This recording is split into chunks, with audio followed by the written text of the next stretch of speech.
Hi வணக்கம் மக்களே. இன்னைக்கு நம்ம இந்த வீடியோவில் அஜய் பூபதி டைரக்ஷனில் வெளிவந்த செவ்வாய்க்கிழமை படம் எப்படி இருக்குது அப்படின்னு தான் பார்க்க போகிறோம். முதல்ல படத்தோட கதை என்னன்னு பார்த்துடலாம். ஒரு கிராமத்தில் செவ்வாய்க்கிழமை அன்னைக்கு ரிலேஷன்ஷிப்பில் இருக்கிற ஒரு ஆணும் பெண்ணும் மர்மமான முறையில் இறந்து போகிறாங்க.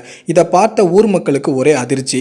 இதே மாதிரி அடுத்தடுத்த வாரங்களில் கரெக்டாக செவ்வாய்க்கிழமை ஆனதும் நிறைய ஜோடிகள் மர்மமான முறையில் இறந்து போகிறாங்க. அதே நேரம் அந்த ஊருக்குள்ளே புதுசாக வந்த எஸ்ஐ மாயா அந்த கொலைக்கான காரணங்களை எப்படி கண்டுபிடிக்கிறாங்க, அதில் அவங்களுக்கு நடந்த தடைகள் என்ன அப்படின்றது தான் படத்தோட மீதி கதை. எனக்கு இந்த படம் ரொம்பவும் பிடிச்சது.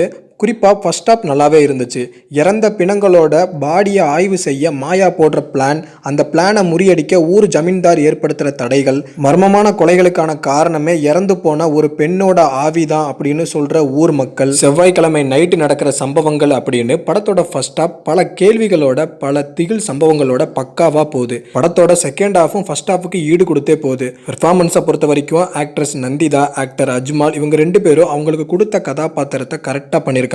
இதுல மெயின் ஹீரோயினா ஆர்டிஎக்ஸ் படத்துல நடிச்ச ராஜ்புத் நடிச்சிருக்காங்க. இவங்களோட கெட்டப் நேர்த்தியா இருக்கு. இந்த படத்தை நான் ஃபர்ஸ்ட் டைம் பார்க்கும்போது காந்தாரா படம் பார்த்த அந்த ஃபீல் எனக்கு கிடைச்சது.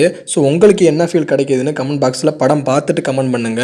ஏன்னா காந்தாரா படத்தில் இருந்த ட்விஸ்ட் அண்ட் அந்த படத்தில் இருந்த பரபரப்பான சம்பவங்கள் இந்த செவ்வாய்க்கிழமை படத்துலையும் இருக்கு. ஸோ படம் பார்க்காதவங்க கண்டிப்பாக படத்தை பாருங்க. பார்த்துட்டு உங்களுக்கு இந்த படம் பிடிச்சிருக்கா இல்லையான்னு கமெண்ட் பாக்ஸில் கமெண்ட் பண்ணுங்க.